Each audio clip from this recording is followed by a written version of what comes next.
My parents left me alone in a coma at the hospital, but when they saw me in court, they collapsed. The doctor said her brain activity is minimal. The prognosis is uncertain. My mother replied, "We need to be realistic." I heard that. I heard every single word. My name is Regina Pierce. I'm 27 years old, and before this nightmare, I was a junior architect at a firm I loved. I was never the child my parents bragged about.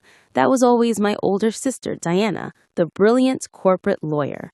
I had a heart condition I was born with, something they treated like a family secret. But I managed it. I had my own life, my own savings, my own dreams. To them, I was a liability, a problem to be managed. But lying in that hospital bed, unable to move, I realized they were the ones who were broken, and I was about to prove it in a way they could never, ever ignore. If you've ever been underestimated, if you've ever been made to feel like you're less than, I need you to type strength in the comments below. And tell me where you're watching from. I read every single one. It was supposed to be a minor procedure, a cardiac ablation to correct an arrhythmia, a routine intervention. But my heart, always defiant, had a different plan. I crashed on the table. I was resuscitated, but the lack of oxygen had put me in a vegetative state, or so the doctors thought. The truth was, I was trapped inside a body that wouldn't respond. The medical term is locked-in syndrome. My mind was a pristine, clear prison. I could hear, I could think, I could feel, but I couldn't signal to anyone that I was there. For the first 48 hours, my family maintained a vigil. I heard Diana on the phone, her voice a practiced, somber tone. "It's touch and go. We're praying for a miracle." My father Henry's footsteps were heavy with what I mistook for grief. My mother's hand would occasionally pat mine, a gesture that felt more like duty than love. By day 5, the facade began to crack. "The long-term care facility costs are astronomical," Henry said, his voice a low, calculating murmur just beyond the curtain. "The life insurance policy, however, is substantial." "Don't say that," my mother chided, but there was no conviction in her voice. "It's business," Diana interjected, her tone crisp and cold. "Regina would hate being a burden. She'd want us to be practical. We need to discuss power of attorney, her apartment, her 401k. Practical. They were discussing my death benefits while I was fighting to live. The real horror began a week later. I heard the rustle of papers. Henry reading my will aloud. Diana discussing a do not resuscitate order with a doctor I'd never met, stating that it was my wish. They started bringing strangers into my room, a real estate agent to appraise my condo, a liquidator to value my furniture from photos on my phone. The nursing staff sensed something was wrong. My primary nurse, a kind, no-nonsense woman named Brenda, would bathe me and whisper, "I don't like their vibe, honey. I don't like it one bit."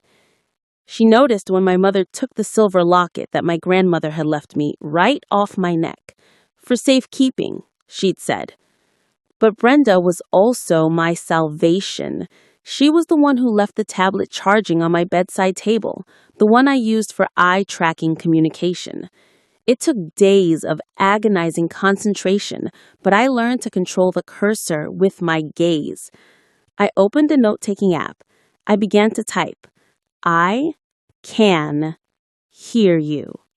Brenda found the note. Her gasp was the most beautiful sound I'd ever heard. From that moment, we became partners. She helped me record video diaries. I would stare into the tablet's camera, my eyes blazing with intelligence and fury, while I typed out a script for Brenda to read, documenting every crime, every cruel word. Meanwhile, my best friend from college, Henry, had been calling the hospital daily. When Diana finally answered and told him to stop harassing the family in our time of grief, he knew something was terribly wrong. He contacted a lawyer. The showdown happened in the conference room adjacent to the ICU. My family had gathered with the hospital administrator to make the case for withdrawing life support. They had charts, financial documents, a file full of lies. Regina has no quality of life, Diana stated firmly. We have to let her go. That's when the door opened. Brenda wheeled me in. I was propped up, my eyes open and clear. The shock in the room was a physical force. My mother let out a small shriek. And then the large monitor on the wall lit up. It was synced to my tablet. The text-to-speech voice, a calm, robotic female voice, began to speak the words I was typing with my eyes. Hello, Mother, Father, Diana. You look surprised. You thought I was gone. You thought you could sell my life and collect the insurance. Henry stood up, his face purple. This is a trick. This is that nurse. The robotic voice continued. Would you like to hear a recording from last Tuesday of you, Diana, discussing how to forge my signature on the condo sale documents? Brenda played the audio. Their own voices, clear as day, filled the room, plotting against me. The hospital administrator was on his feet. What is the meaning of this? This is the meaning. This is attempted murder for financial gain. At that moment, my friend Henry entered with two men in suits. Mr. and Mrs. Pierce, Diana Pierce, you are under arrest for fraud, attempted theft, and conspiracy to commit murder. My mother collapsed. Not a graceful faint, but a heavy, undignified slump to the floor. Henry was screaming about lawsuits as they handcuffed him. Diana, for the first time in her life, was speechless, her mouth opening and closing like a fish. The legal proceedings were a formality. The evidence, the videos, the audio recordings, my typed testimonies was overwhelming. They all took plea deals. My parents are now serving time. Diana lost her law license and is on probation. I underwent extensive physical therapy. My recovery has been slow but miraculous. I sold my condo and used the money along with the settlement from my family's estate to start a new life. Henry and I started a nonprofit that advocates for patients with locked-in syndrome and provides them with communication technology. They left me in that hospital room thinking my story was over. They saw my condition as a weakness, but my quiet mind became my greatest strength.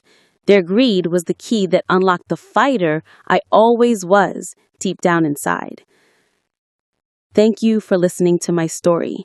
If you have ever felt silenced or invisible, I want you to know that your voice matters. Your story isn't over. Hit that subscribe button and share your own story of resilience in the comments. Tell me where you're watching from. I read every single one.